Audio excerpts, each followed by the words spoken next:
Bonjour, chers collègues professionnels de l'information documentaire. Nous allons à travers cette petite vidéo voir comment installer et paramétrer convenablement le logiciel de gestion électronique de documents Alfresco. Au préalable, il faudra télécharger d'abord une version de Alfresco sur le site de l'éditeur alfresco.com. Là, l'exercice va porter sur la version 6.0.2.1 du Content Service Community. Donc là, je fais juste double-clic sur l'application pour lancer l'installation.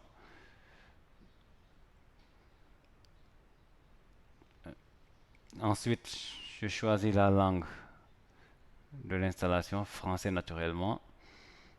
Je fais OK. Et là, il me dit bienvenue sur l'assistant d'installation. Donc, je fais suivant. Et là, j'ai deux options, soit l'installation facile ou avancée. Donc, nous allons opter pour la configuration par défaut en laissant le choix sur l'option facile. On fait suivant. Ensuite, là, il y a le répertoire sur lequel il va installer la solution, c'est-à-dire dans C. Et on fait suivant. Donc là, il va falloir mettre un mot de passe qui va nous permettre après de nous connecter sur la plateforme une fois l'installation terminée. Donc on le met deux fois afin de valider. Et je fais suivant. Ensuite, on me dit l'assistant d'installation est prêt à démarrer.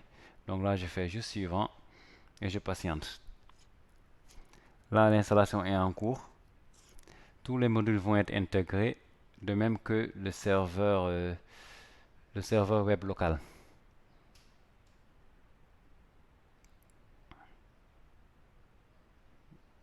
Ok, ok. Donc jusqu'à présent, je touche à rien.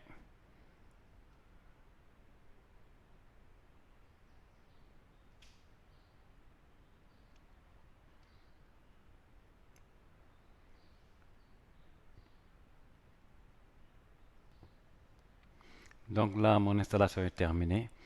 Donc là, ensuite, j'ai trois options. Voir le fichier lisez-moi, lancer Alfresco et voir les prochaines étapes.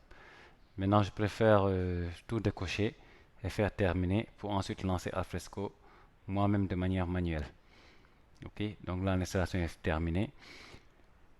Donc là, pour lancer Alfresco, c'est très simple. Il suffit d'aller sur le menu démarrer de la machine, aller sur toutes les applications, chercher l'installation Alfresco Content Service Community, démarrer le service, faire oui, ce qui va permettre au serveur de se lancer et ensuite repartir dans ce même dossier Alfresco Community, Content Service Community, et cette fois-ci cliquer sur Alfresco Share.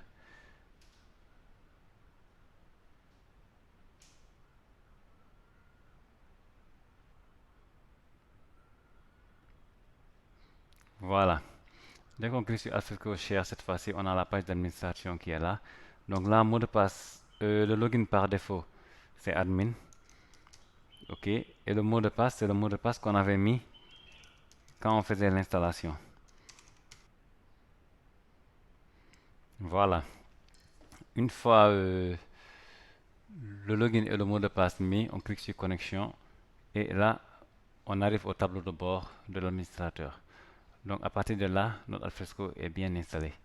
Donc si on va sur site, on peut créer autant de sites qu'on veut et partager le contenu via des personnes ou des utilisateurs qu'on peut ajouter ici à partir de personnes également. Et à tâches, on peut voir tout ce qui est tâches, workflow. Nous verrons dans une prochaine vidéo comment exploiter convenablement Alfresco en créant des sites, en partageant des documents et en gérant des workflows. Merci.